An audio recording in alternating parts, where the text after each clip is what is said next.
Hello dear friends, welcome to the class of Organic Evolution. Today we are learning isolation. In this chapter, we'll be learning isolating mechanism and classification of isolating mechanism, that is pre-zygotic as well as post-zygotic. Let us learn biological species concept. The biological species concept defines a species as members of population that actually or potentially interbreed in nature, not according to similarity of appearance. Although appearance is helpful in identifying species, it does not define a species. And here are two examples which prove this point. First example is the western meadowlark and eastern meadowlark appear to be identical and their ranges overlap, but their distinct songs prevent interbreeding. The second example, it is Asian quail, cuckoo bird, male and female. They look very different but are the same species. So what is isolation? Isolation is segregation of population of a particular species into smaller units which prevents interbreeding between them. Isolation aids in splitting of the species into separate groups. In consequences of being separated from one another, organisms have developed different characteristics due to which they have become separate species. Hence, isolation is essential for the formation of new species, that is speciation. There are four main types of isolation. First type of isolation is isolation by type. The paleontological history of animals and plants suggests that the population at one time is always the descendant of the one living earlier. In case of straight evolution, one species simply gets transferred gradually into a new species through accumulating genetic differences. If the changes are great enough, then the biologist called the population at two different times as two different species. And the best example is evolution of a horse. Evolution of a horse family tells us that horse evolved from about 16 million years ago in Eocene period. It underwent successive changes produced by thousands of favorable mutations of every gene involved the evolutionary trend of each characteristic. So this is the best example of isolation by time. The second type of isolation is isolation by distance. This is a special kind of isolation where sheer distance apart may also act as an isolating factor for a species which occupies a great range of area which is unbroken by effective barriers. So the example is, it is the example of rains of South America. Rains are found all over the continent, but the rains of one region differ from those of the other in color, pattern, size, proportion and habits. Thus here, sheer difference apart tends to produce a local races. These local races are called as subspecies. Third type of isolation is geographical isolation.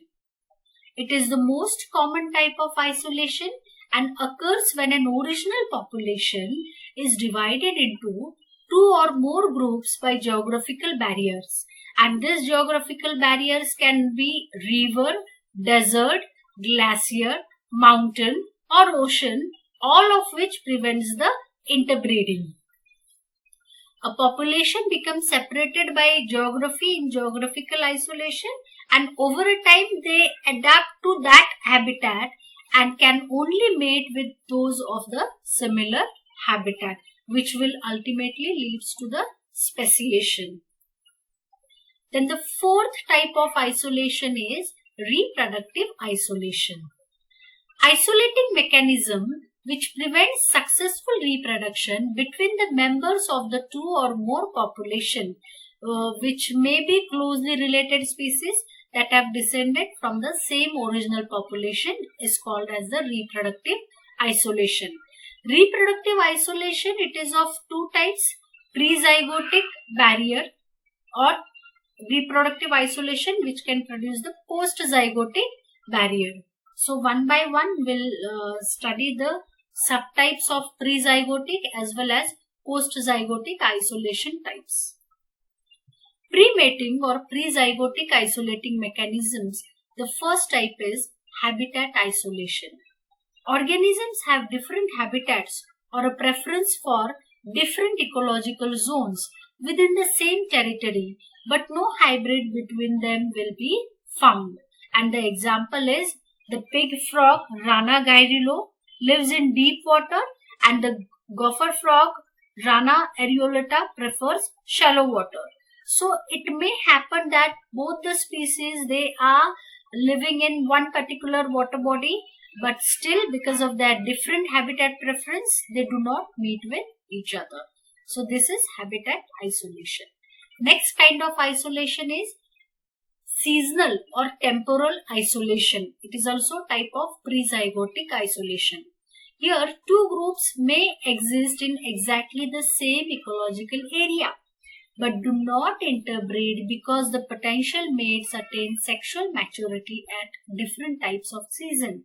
So here the habitat of the two different species are same, but still they cannot interbreed because of their the difference in their sexual maturity. The example is wood frog and leopard frog. And wood frog usually mates in late March or early April when water temperature is about 7.2 degrees Celsius. And leopard frog, which is a Rana pipens, it usually mates in mid-April when water temperature is 12.8 degrees Celsius. So this is the temporal isolation or seasonal isolation between wood frog and leopard frog. Other example is of western and eastern spotted skunks, which breed at different times of the year. Next type of pre-zygotic isolating mechanism is ethological or behavioral isolation. Here, two populations are capable of interbreeding. Differences in mating rituals prevent the interbreeding. Populations, they can interbreed among themselves, but just because there is difference in their mating rituals which prevents the interbreeding. And the examples are courtship displays, pheromones, which play very important role in ethological isolation, and bird songs. Example is this blue-footed boobies. One more example of ethological or behavioral isolation is these three birds. Shishov, wood warbler and willow warbler are three different species which looks almost exactly same, but they do not interbreed due to difference in their mating song. Next type of pre-mating isolating mechanism is mechanical isolation. Here, mating is restricted due to the differences in their reproductive structure. Reproductive organs are different. Reproductive organs often have a lock and key type of arrangement, and if this arrangement is not fitted properly, reproduction cannot take place. Reproductive structures are incompatible between species inhabiting copulation or pollination. So morphological differences can prevent the successful mating. And example is of many snails. Snail species, they shows mechanical incompatibility. And here is the beetle, Beetle spenis, which has got spikes on it. It is a mechanical barrier to prevent reproduction with the other species. Second type of reproductive isolation is post-mating or post-zygotic isolating mechanism. Here we are learning now gametic mortality. Gametes are going to die. Here sperm transfer takes place, but egg is not fertile. Sperm may encounter an antigenic reaction, and this antigenic reaction is called as insemination reaction in the genital tract of the female, so that the they become immobilized and they get killed before they have chance to reach the egg or to fertile the egg. The example is in many Drosophila, insemination reaction leads to an enormous swelling of the walls of the vagina and subsequent killing of the spermatozoa. Another important example of gametic mortality is of human female. In certain sterile females, sperm mortality is seen due to the excessive acidic conditions of vagina, and this has been reported by many medical journals. Next type of post-mating isolating mechanism is zygotic mortality. Here mating may take place, gametes are not going to die, zygote will form, but zygote will die very often. It will die as soon as it will get formed. Egg is fertile, but zygote dies. It causes due to several cytological or genetical, embryological, molecular, biological, biochemical and physiological reasons in most animals. The best example is of sheep and goat. These two species can meet with each other. They can mate, but the zygote formed after the result will be not viable.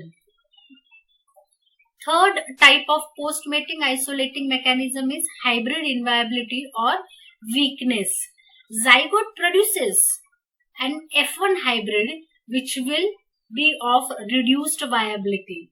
This may be because they are less well adjusted to available ecological niche than the individuals of the parent species.